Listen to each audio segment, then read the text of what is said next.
Assalamualaikum warahmatullahi wabarakatuh. The Honorable Mr. You speak as curriculum syllabus teacher. My name is Andika Pratidina. I'm from 4H and now I'm going to re-explain about negotiated syllabus. For the first, I will explain about the definitions. Negotiated and syllabus, also called process syllabus, are organized around the shared decisions made by teachers and the learners at the various stage of a course. And the next is about the reason for having a negotiated syllabus. For the first is the teachers and students have different background, and the next is the time is short and the most useful choices must be made, and the third is there is a very diverse group of students and there is a need to find a common ground.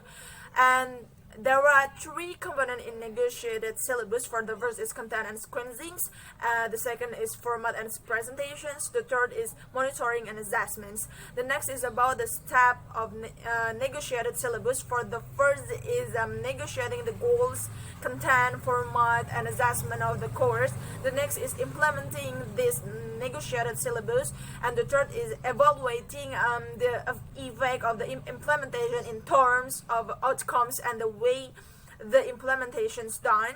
And the next is about 6 requirements for a negotiated syllabus. For the first is negotiated procedure, course planning participations, course planning procedure, course planning learning goals, course evaluation, and the last is resources and materials. The next is negotiating assessment. For the first is the axis to which students are aware of the criteria being used, and the next is the relative emphasis given to what they have achieved as component with what they have failed to achieve, and the third is the coincidence between what the feedback focus upon and what the students themselves have recognized as the particularly difficult for them, and the last is whether or not they believe they can act on the basis of the feedback in a way that solve or recognize the problems. And the next is the advantages and disadvantages. For the first is about advantages. The first is involvement of the learners.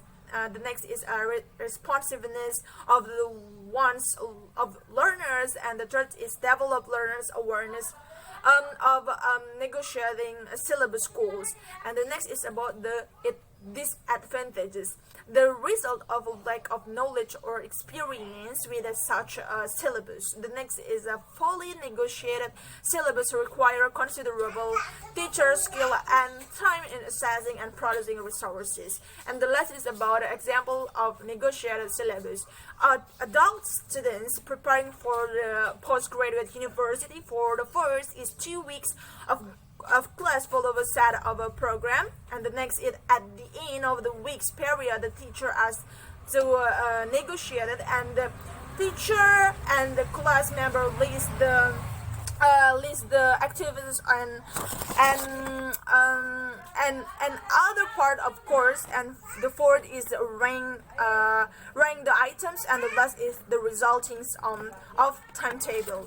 I think enough. Thank you very much for watching. Wassalamualaikum warahmatullahi wabarakatuh.